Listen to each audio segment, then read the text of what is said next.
یہ جو ہم برس ہا برس سے سنتے آ رہے ہیں نا کہ باتیں کروڑوں کی دکان پکوڑوں کی اور بولنیاں عربیاں تو چرانے بلب، اس طرح کی ساری باتیں اب بہت پرانی ہو گئی ہیں. اب ہمیں نئے دور کے تقاضوں کے مطابق کچھ نئے کی ضرورت ہے. یا وہ جو آپ سنتے ہیں کہ تیری اونچی دکانیں تھیں وہ سارا جھوٹ ہی نکلا، شکاگو میں دکانیں تھیں وہ سارا جھوٹ ہی نکلا، تیری سونے کی کانیں تھیں وہ سارا جھوٹ ہی نکلا، میرے پر کاٹنے والے تو بندہ ہے کہ ٹوکا ہے. یہ سب بھی بہت پرانا ہو گیا. یہ آج کے دور میں نہیں چلے گا. ایک اتنی بڑی قدرتی آفت جس نے سب کو ہلا کر رکھ دیا، پوری دنیا کو ہلا کر رکھ دیا، کہ پہاڑوں کے اندر سے ایک لمحوں کے اندر پانی کا بہت بڑا طوفان آتا ہے اور بستیوں کی بستیاں کھا جاتا ہے. اس طوفان کے آنے کے بعد جس صوبے میں یہ طوفان آ رہا تھا اس کے وزیر اعلیٰ بڑی بڑی ڈینگیں مار رہے تھے اور وہ کہہ رہے تھے کہ اگر وفاقی حکومت کی ذمہ داری تو ہے کہ وہ مدد کرے عوام کی، لیکن میرے پاس پیسے بہت ہیں، میرے صوبے کے پاس پیسے بہت ہیں، ہم امیر لوگ ہیں، ہمیں کسی کے سامنے ہاتھ پھیلانے کی ضرورت نہیں ہے. کوئی کرتا ہے تو کرے، نہیں کرتا تو دفع ہو. ہم خود اپنے وسائل سے اپنے عوام کو ہر قسم کی سہولت فراہم کریں گے اور کوئی مسئلہ ہی نہیں ہے. اور آج باجوڑ کے لوگ احتجاج کر رہے ہیں، ہائی ویز کو بند کر رہے ہیں، چیخ رہے ہیں، چلا رہے ہیں، اس لیے نہیں کہ انہیں فوری طور پر نئے گھر بنا کر دو یا ان کو کالونیاں بنا کر دو یا ان کے لیے کوئی نئی جابز کا انتظام کرو یا ان کے بچوں کے لیے فوری طور پر نئے اسکول بنا کر دو. وہ اس لیے چیخ رہے ہیں، رو رہے ہیں، احتجاج کر رہے ہیں کہ ان کے پاس کھانے کو روٹی نہیں ہے، دوا نہیں ہے علاج کے لیے، اور رہنے کو جگہ تو ظاہر نہیں ہے. وہ سب کھلے کے آسمان کے نیچے پڑے ہیں جہاں مزید بارشیں بھی ہو رہی ہیں، اور ان کو کسی نے یہ تک نہیں پوچھا کہ یار ہمیں کچھ کھانے کو دے دو.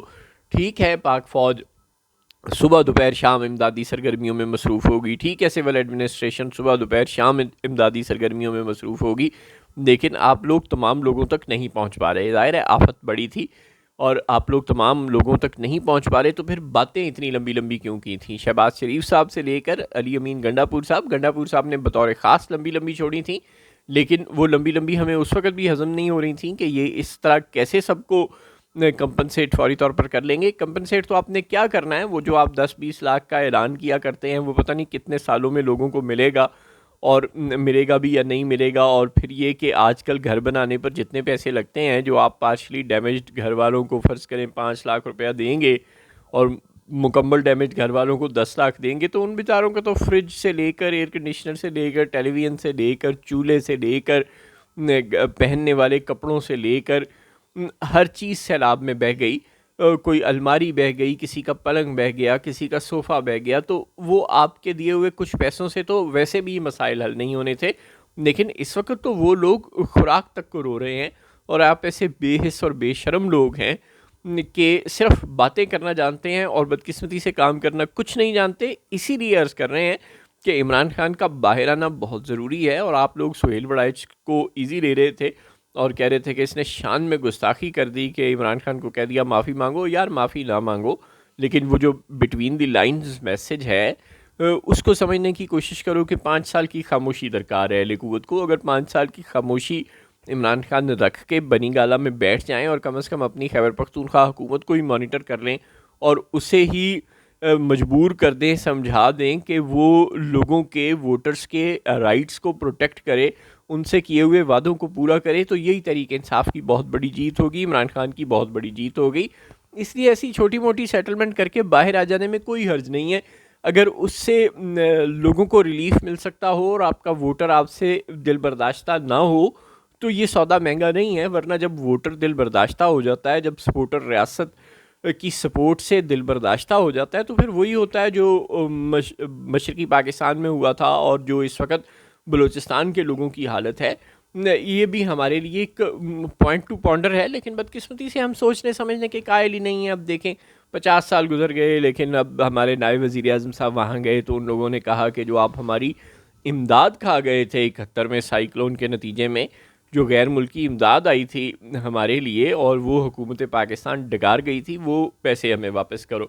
جو یہاں پہ لوگ ہیں بہاری جو پاکستان ہجرت کرنے کے نام پر انڈیا سے ہجرت کر کے آئے تھے اور وہ آج تک یہاں بیٹھے ہوئے ہیں، ہم تو ان کو لینے پر تیار نہیں تھے، وہ بھی تمہارے ہیں، ان کو بھی واپس لو.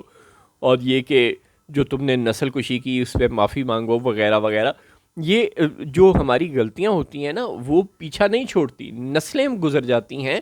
آج کہاں ہے وہ یحییٰ خان، کہاں ہے وہ ذوالفقار علی بھٹو، کہاں ہے وہ شیخ مجیب الرحمان، کہاں ہے وہ مولانا باشانی؟ نسلوں کی نسلیں گزر گئیں بھٹو کی بیٹی بھی دنیا سے چلی گئی، مجیب کی بیٹی ذلیل و رسوا ہو کے بنگلہ دیش سے نکل گئی، لیکن وہ جو ہماری غلطیاں ہیں تاریخ کی وہ ہمارا پیچھا چھوڑنے پر تیار نہیں ہیں۔